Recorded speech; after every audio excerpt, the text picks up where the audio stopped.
아무리 겨울이 춥고 또 추워도 조금만 기다리면 따뜻한 봄이 찾아오고 꽃피는 아름다운 계절이 찾아오듯이 오늘도 하나님의 말씀을 기대하며 이 광야 같은 인생길을 믿음으로 이기고 또 이겨내면 우리에게도 춘삼월 같은 좋은 날이 찾아오리라 확신합니다. 오늘 이 시간에 남의 지붕을 뚫고 내려간 사람에 관하여 말씀을 드리려고 합니다. 우리는 무엇을 먼저 해야 하는지 모르는 사람을 바보다라고 이야기를 합니다. 책을 볼 때에 책장을 넘기는데 오른손으로 침을 발라서 책장을 넘겨야 되는데 오른손에 침을 묻혀놓고 왼손으로 책장을 넘기는 사람을 바보라고 이야기를 합니다. 신발끈을 우리가 묶는데 이 신발을 묶을 때에 높은 데에 발을 올려놓고 낮은 데에 신발끈을 묶으면 그 사람을 바보라고 이야기합니다. 더울 때에 부채를 들고 손으로 부채질을 해야 되는데 부채는 가만히 두고 머리만 왔다 갔다 하는 사람을 바보라고 이야기합니다. 또한 돈을 벌기 위해서 건강을 잃어버리고 잃어버린 건강을 찾으려고 그 돈을 병원에다 바치고 돈을 다 잃어버리는 사람을 우리는 바보라고 이야기합니다. 죽지 않을 것처럼 살지만 죽는 것을 잊어버리고 사는 사람도 바보라고 이야기합니다. 이렇게 우선순위를 모르는 사람을 우리는 바보다 이렇게 이야기하는데 믿음의 우선순위를 모르는 사람도 바보 같은 사람입니다. 그러므로 영혼이 잘된 같이 범사가 잘되고 강건한 이 순서를 기억할 수 있기를 바랍니다. 예수님께서 가버나움의 한 집에 들어가시니 사람들로 가득 찼습니다. 이때에 네 사람이 들것에다가 중풍병자를 싣고 왔는데 사람들이 너무 많아서 예수님께 도대체 나아갈 수가 없었습니다. 그래서 이 네 사람은 중풍병자를 지붕으로 데리고 올라가서 이 지붕을 뚫고서 줄을 달아서 환자를 내려 보냈습니다. 예수님께서 깜짝 놀라서 바라보니까 바로 지붕에서 대롱대롱 매달려서 한 사람이 내려오고 있었습니다. 그때에 그것을 보고 예수님께서 내 상을 들고 집으로 가라 이렇게 이야기하니까 이 사람이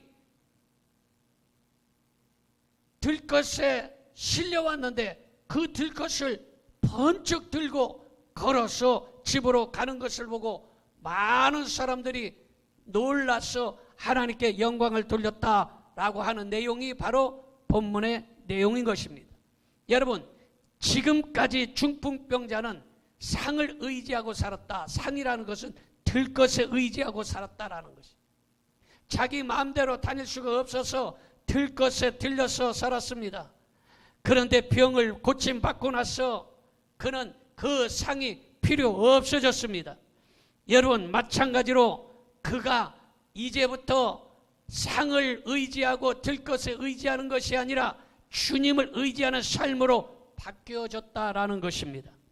여러분, 중풍병자처럼 우리가 물질에 들것 아니면 직장에 들것 세상에 들것에 의지하던 삶이 이제 믿음으로 우리를 영적인 모든 질병을 치유받고 예수님만 의지하는 삶으로 바뀌어야 된다라는 사실을 믿으시기 바랍니다. 여러분, 이 중풍병자가 들것에 의해서만 움직여졌어요. 사람들의 도움을 받고 들것에 의지해서만 다닐 수가 있었습니다. 그런데 고침을 받고 났더니 들 것이 필요 없어졌어요. 자기 마음대로 자기 두 발로 걸어 다닐 수가 있었던 것입니다. 그러므로 지금까지는 들 것에 들려서 이렇게 다니는 인생이 이제 예수님의 말씀으로 우리의 영적인 모든 잘못된 것들은 다 고쳐지고 이제 온전히 믿음의 사람으로 거듭날 수 있기를 바랍니다. 자, 그렇다면 첫째로 문제 해결을 받으려면 예수님을 먼저 만나야 된다라는 것입니다. 마가복음 2장 3절을 보겠습니다. 사람들이 한 중풍병자를 4사람에게 메워가지고 예수께로 올세 이렇게 말하고 있습니다. 여러분, 중풍병자는 죽을 때까지 중풍병자입니다. 이 중풍병 고치기가 어렵습니다. 그런데 친구들의 도움을 받아서 예수님께 나아갔더니 누웠던 상을 들고 걸어다닐 수 있는 사람으로 완전히 바뀌어져 버렸습니다. 예수님을 떠나서 사는 사람은 중풍병자와 같이 들 것만 의지하고 사는 사람인 것입니다. 그런데 예수님을 만나면 물질에 들 것, 직장에 들 것, 세상에 들 것을 의지하는 사람이 아니라 이제 물질과 직장과 세상을 움직이는 사람으로 바뀌는 줄 믿습니다. 여러분, 한 소경이 예수님께 예수님, 나는 나면서부터 아무것도 보지 못했습니다. 아름다운 꽃도 하늘도 부모님도 보지 못했습니다. 나를 고쳐주세요 하고 예수님께 찾아갔어요. 그랬더니 예수님께서 눈에다가 안수하고 눈을 떠라 하고서 고쳐주면 얼마나 좋겠습니까? 그런데 짓궂게도 예수님께서 진흙을 눈에다가 쳐바르는 거예요. 진흙을 눈에다가 쳐바르더니 그리고서 너는 가서 실로암에 가서 눈을 씻으라 이렇게 말합니다. 여러분, 말이 그렇지 실로암은 평탄한 길이 아니에요. 이 실로암은 가파른 골짜기로 내려가야 되기 때문에 두 눈이 멀쩡한 사람도 실로암으로 내려가는 것은 상당히 어렵습니다. 그런데 눈먼 소경이 이 실로암을 가기는 정말로 어려운 일입니다. 그러나 예수님 말씀이기 때문에 순종해서 실로암에 내려가서 예수님께서 발랐던 이 진흙을 실로암 물로 씻어냈더니 놀랍게도 지금까지 보지 못했던 이 눈이 활짝 열려서 세상을 볼 수 있게 되었다라는 것입니다. 여러분, 이 실로암은 히스기야 왕이 아수르와의 전쟁을 앞두고 예루살렘의 성에 부족한 물을 대비하기 위해서 성 바깥에서 지하를 뚫고 이 바위를 뚫고 또 바위를 뚫어서 그곳으로 물을 끌어들인 인공샘이 실로암입니다. 여러분, 소경에게 중요한 것은 지팡이인데 눈을 떴더니 지팡이가 소용 없어졌습니다. 그동안 중풍병자의 들 것이나 소경의 지팡이 같은 것이 우리에게 매우 중요했지만 예수님을 만나면 이러한 것들을 우리가 움직일 수 있는 사람으로 바뀌어진다라는 것입니다. 여러분, 그러므로 오늘 이 시간에 우리에게 닫혔던 이 눈들이 열려져서 믿음으로 예수님을 볼 수 있기를 바라고 믿음으로 천국을 볼 수 있기를 바랍니다. 이 세상 것은 눈이 닫혀진 사람처럼 별것 아니에요. 그런데 이 천국은 너무 아름답고 좋은 곳이 천국인 것입니다. 그러므로 오늘 이 시간에 중풍병자가 들 것에만 의지해서 살았고 이 장님이 지팡이만 의지해서 다닐 수 있었지만 그러나 이러한 모든 것들을 고침받고 자기 마음대로 이 세상의 것들을 움직일 수 있는 이 주권자로 바뀌어졌으니 오늘 여러분들도 그와 같은 인생이 되기를 바랍니다. 자, 두 번째로 문제 해결을 받으려면 난관을 뛰어넘어야 하는 것입니다. 마가복음 2장 6절 7절을 봅니다. 어떤 서기관들이 거기 앉아서 마음에 생각하기를 이 사람이 어찌 이렇게 말하는가, 신성 모독이로다. 오직 하나님 한 분 외에는 누가 능히 죄를 사하겠느냐, 이렇게 말하고 있습니다. 여러분, 중풍병자가 예수님께 찾아온다 할지라도 사람들이 너무 많아서 만날 수가 없었다라는 거예요. 여러분, 지금도 마찬가지로 사람 때문에 시험 드는 일들이 참으로 많습니다. 그래서 교회 다니다가 실족해서 교회 안 다니는 사람들 대부분에 보면 사람에게 여러분 넘어진 사람들이에요. 어떤 사람은 목사님한테 시험 들고, 어떤 사람은 장로님한테 시험 들고, 어떤 사람은 친했던 권사님한테 시험 들고, 그래서 나 교회 안 나가, 안 다녀, 이런 경우들이 많다는 거예요. 이 사람 때문에 이 사람의 난관을 넘어가기가 쉽지 않다는 거예요. 그러나 오늘 중풍병자를 보니까 그 많은 사람들의 이 난관을 넘어간 거예요. 돈 떼먹은 사람 그 난관도 넘어가고, 뒤에서 뒷말하는 사람 그것도 넘어가고, 시기 질투 받는 그런 것도 넘어가고, 어떤 사람이 성질을 피는 그런 것도 다 넘어갔어요. 이 난관을 뛰어 넘어가야 예수님께 나아갈 수 있는 것입니다. 그러므로 여러분, 신앙생활하다가 사람 때문에 실족하여 넘어지지 않기를 바랍니다. 이러한 것들을 뛰어넘을 수 있기를 축원합니다. 여러분, 가족이라는 것은요, 가족은 아무리 잘못해도 가족을 버리지 않습니다. 물론 아주 악한 사람들은 정신병원에 처박아 놓든지 갖다 버리는 사람도 있어요. 그러나 보통 일반 가정은요, 잘못했다 할지라도 버리지는 않아요. 우리는 가족이에요. 가족이기 때문에 여러분, 설령 여러분들이 잘못하든지 목사가 잘못했다든지 우리는 가족이기 때문에 버려서는 안 된다라는 거예요. 여러분, 저는 우리 성도들은 제가 생각할 때 그래요. 100사람이 변하고 1000사람이 변해도 여러분들은 변하지 아니할 것이라고 나는 확신합니다. 왜 아멘을 안 한대요? 아유, 이 사람들. 난 그렇게 생각해. 왜? 우리는 이제 가족이 됐어요. 일주일에도 몇 번씩 얼굴을 마주보는 가족이 됐어요. 이 가족은 여러분, 아무리 힘들고 어려운 문제가 있어도 이 가족은 가족이에요. 마찬가지로 여러분, 중풍병자가 예수님께 나아갈 때에 사람들의 난관이 있었어요. 성질 급한 사람도 만나고, 소리 지르는 사람도 만나고, 고집 센 사람도 만나고, 앞에서 가로막고 못 들어가 하는 사람도 만나고, 그렇지만 그 난관을 넘어가야 예수님을 만날 수 있다라는 것입니다. 그랬더니 그 난관을 넘어가니 어떻게 됐습니까? 예수님께서 내 죄사함을 받으라 하고 죄사함을 선포하였습니다.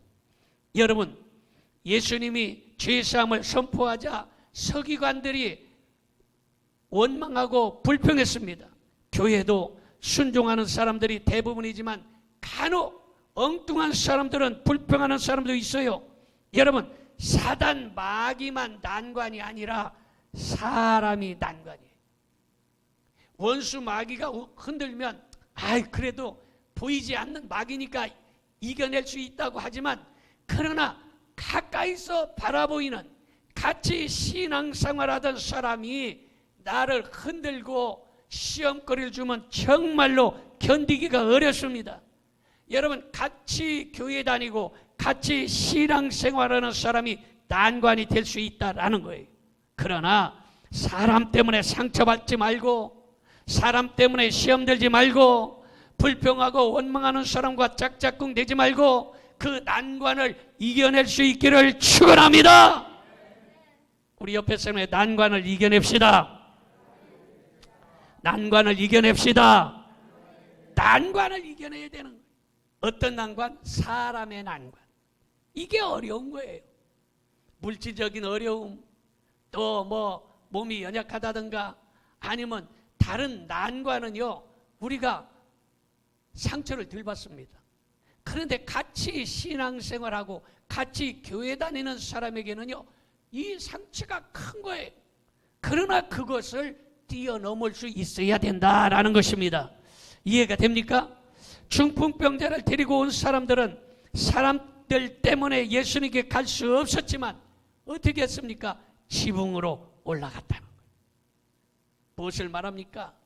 사람들에게 상처받고, 사람들이 배신하고, 사람들이 시험 들게 하고, 그때에 우리의 믿음이 지붕으로 올라가는, 우리의 믿음이 올라가면 그거 별것 아니에요. 그런데 우리의 믿음이 지붕으로 올라가지 아니하고 밑에 있으면 사람에게 자꾸 부딪히고, 그래서 우리의 믿음이 지붕처럼 쑥 커져버리면 여러분 그러한 문제가 아니라는 것입니다. 그러므로 문제가 있을 때에 우리가 믿음의 지붕으로 올라갈 수 있기를 바랍니다. 여러분 중풍병자를 데리고 온 사람들이 바로 예수님께 나아가기 위해서 사람들의 난관을 이겨내기 위해서 지붕으로 올라가서 남의 지붕을 뜯어냈습니다. 그리고 환자를 내려보냈습니다. 지붕을 뚫고 침상을 내려서 중풍병자를 예수님께 내려보내는 것은 쉬운 일이 아닌 것입니다. 왜 그렇습니까? 여러분 맨몸으로 지붕으로 올라가는 것도 힘든데 여러분 들것의 환자를 지붕으로 올리는 거 이거 쉽지 않잖아요. 지붕으로 들것을 그것도 혼자서 번쩍 들어 올릴 수 있는 것이 아니라 4명이서 이 들것이라는 것은 침대를 말해요. 4명이 침대 4구탱에서 붙잡고 야 올려 그러면 이거 똑같이 보조를 맞춰서 올려야 되지, 앞에서 번쩍 들어갔다는 지붕에 올라가다가 떨어져 죽을 수 있어요. 그러니까 지붕에 올라가는 것이 쉬운 일이 아닌 것입니다. 그 다음에 방 안에 사람이 가득 들어있는데 그 지붕을 뚫어서 내려보낸다는 것은요, 지붕 뚫을 때에 흙이 쏟아지고 덩어리가 쏟아지고 막 먼지가 쏟아지고 하면 난리 날 거 아니겠습니까? 그 지붕을 뚫는 문제도 굉장히 어려운 문제입니다. 뿐만 아니라 여러분 올릴 때도 그렇지만 내려보낼 때도요, 이 줄을 4군데서 똑같이 줄을 같이 내려야지 한쪽이 힘들다고 빨리 내리고 한쪽이 느리게 내리면 이 침대가 뒤집어져 가지고 방바닥에 곤두박질 쳐서 더 빨리 죽을 수 있어요. 고치기도 전에. 여러분 뿐만 아니라 남의 지붕을 뚫어버렸으니 그 지붕을 배상해 줘야 되잖아요. 그러니까 굉장히 어려운 일입니다. 그러나 이러한 난관을 이겨냈더니 예수님을 만난 거예요. 여러분 이 세상 살아갈 때에 여러분 여러분들을 시험거리 주고 어렵게 하더라도 그 난관을 이겨내시기 바랍니다. 그리고 지붕을 뚫어서 남에게 돈으로 배상해야 되는 이런 물질적인 손해가 있다 할지라도 그 난관을 이겨내시기 바랍니다. 여러분 유대인 부부가 아주 결혼하고 잘 살았습니다. 그래서 자녀를 11명을 낳고 행복하게 살고 있었습니다. 여러분 우리나라도 예전에는 보통 애를 낳으면 6명은 보통이에요. 많이 낳는 데는 9명, 10명, 11명씩 낳지 않습니까? 근데 유대인들도 마찬가지로 애들을 많이 낳았어요. 그 11명을 낳아서 행복하게 잘 살고 있었는데 살아갈수록 더 다툴 일이 많아지고 서로 의견이 맞지 않아서 이혼하려고 랍비를 찾아가서 우리는 살 수가 없습니다. 우리는 이혼하겠으니 이혼 판결을 좀 내주세요. 이렇게 이야기를 하니까 그 랍비가 이혼을 해라. 그렇게 다투면서 마음이 안 맞는데 살 수 있느냐? 이혼을 해라. 그런데 자녀는 둘이서 공평하게 반절씩 나눠서 양육해라. 이렇게 판결을 내렸습니다. 그런데 자녀가 몇 명이에요? 11명이에요. 11명이라서 자녀를 반으로 나눌 수가 없어서 두 사람이 다툰 거예요. 내가 6을 키우겠다. 아니다. 내가 키우겠다. 서로 다투고 있었습니다. 그때에 이 랍비가 다시 조정하기를 그렇게 다투지 말아라. 애를 하나 더 낳아서 12명 되면 6명씩 반반 나눠서 이렇게 양육하면 쉽지 않겠느냐 그랬더니 옳습니다. 그렇게 하겠습니다. 하고 나서 집에 돌아가서 임신해서 애를 낳는데 그만 쌍둥이가 나온 거예요. 그래서 지금까지 이혼 안 하고 지금까지도 살고 있다는 거예요. 여러분, 조금만 참으면 별것 아니에요. 힘든 일 조금만 견디면 꽃피는 봄날이 찾아오는 것이에요. 난관은 조금만 참고 있으면 반드시 좋은 날이 찾아온다는 사실을 믿으시기 바랍니다.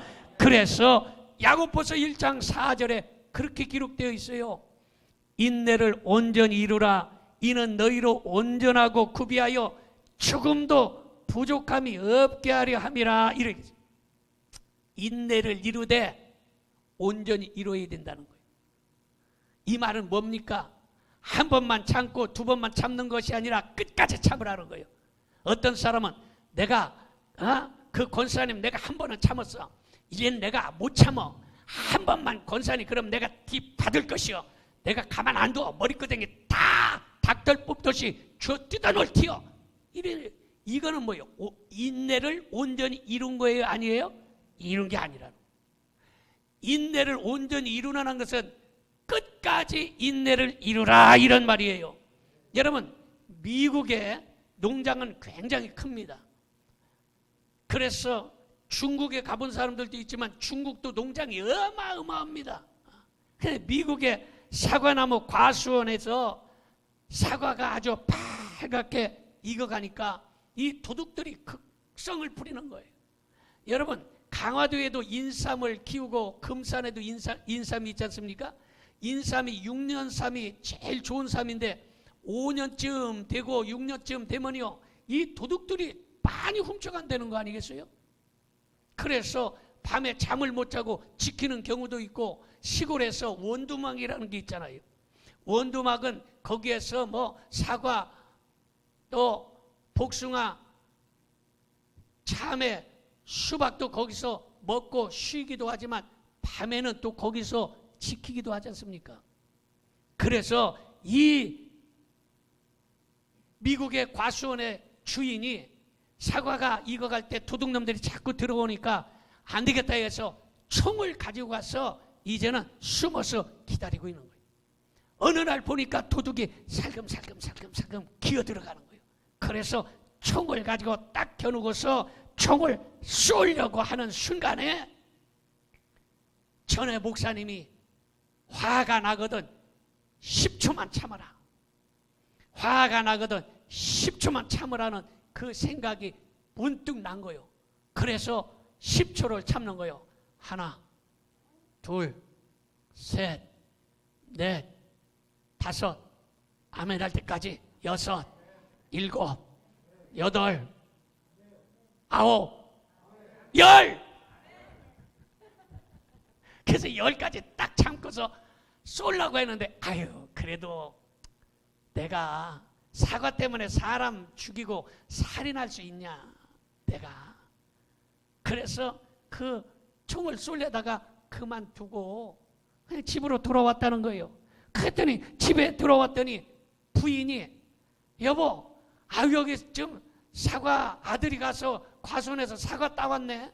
잘 익은 사과 아들이 지금 따왔으니까 이것 좀 먹으라고 이야기했는데 봤더니 그 아들이 사과가 익었으니까 우리 아버지가 이렇게 농사 짓느라고 애를 써서 이 사과를 익게 해서 이거를 먼저 아버지께 드려야 되겠다고 해서 사과를 따고 까닭 잘못했으면 자식을 총으로 쏘아 죽일 뻔한 거예요.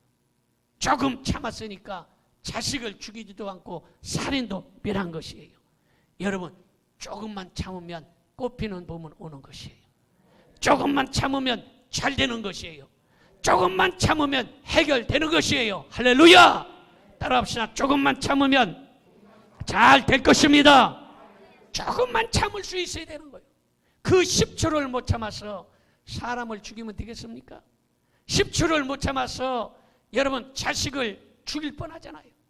그러므로 오늘 이 시간에 인내를 온전히 이룰 수 있기를 바랍니다. 자, 마지막으로 세 번째는 문제를 해결받으려면 믿음이 있어야 하는 것입니다.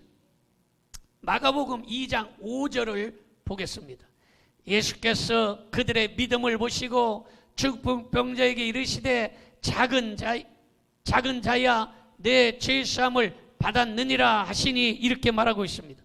여러분, 예수님은 지붕을 뚫고 내려온 환자와 내 사람을 보시고 내 죄사함을 받았느니라 상을 들고 집으로 가라 이렇게 하셨습니다. 그러자 환자는 일어나서 자기가 누웠던 침상을 들고 나갔습니다. 이 놀라운 기적은 바로 믿음에 있었다라는 것입니다. 예수님은 환자의 믿음만 본 것이 아니라 네 사람의 믿음도 보았습니다. 여러분, 예수님은 바로 지붕을 뚫고 환자를 내려보내는 네 사람들의 믿음도 보셨기 때문에 그들의 믿음이라고 하셨다라는 것입니다. 마태복음 15장 28절을 봅니다. 이에 예수께서 대답하여 이르시되 여자여 내 믿음이 크도다 이렇게 말하고 있어요. 믿음이 크도다. 그럼 믿음이 크도다 그랬으면 믿음이 작은 믿음도 있다라는 거예요. 여러분들은 믿음이 큰 자들이 되기를 바랍니다. 마태복음 16장 8절을 봅니다. 예수께서 아시고 이르시되 믿음이 작은 자들아 어찌 떡이 없으므로 서로 의논하느냐. 이렇게 보니까 믿음이 작은 자들이 있는 거예요. 여러분들은 믿음이 작은 자가 아니라 큰 자가 되기를 바랍니다. 오늘 예배에 참석한 분들은 믿음이 큰 자인 줄로 확신합니다. 히브리서 11장 1절을 봅니다. 믿음은 바라는 것들의 실상이요 보이지 않는 것들의 증거니 바로 믿음으로 바라보면 그대로 되는 역사가 일어난다라는 것입니다. 마태복음 9장 29절을 봅니다. 이에 예수께서 그들의 눈을 만지시며 이르시되 너희 멋대로 믿음대로 되리라. 믿음대로 되리라 그랬어요. 여러분, 그러므로 믿음이 작은 믿음이 있고 큰 믿음이 있는 것입니다. 여러분, 믿음은 능력인 것입니다. 믿음은 바라보는 것들로 그냥 실상으로 나타나는 것입니다. 그러므로 문제가 있다면 중풍병자처럼 믿음으로 해결받기를 바랍니다. 어떠한 문제, 여러분 중풍병은요 고치기 굉장히 어려운 병이에요.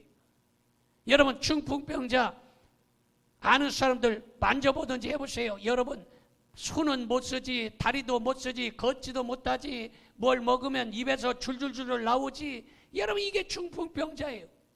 그런데 우리는 이 중풍병자보다는 그렇게 큰 일은 없어요. 그러므로 믿음으로 여러분들이 어떤 문제가 있든지 해결받기를 바랍니다. 큰 믿음을 가지면 해결받는 줄로 믿습니다. 기도하겠습니다. 전능하신 아버지 하나님,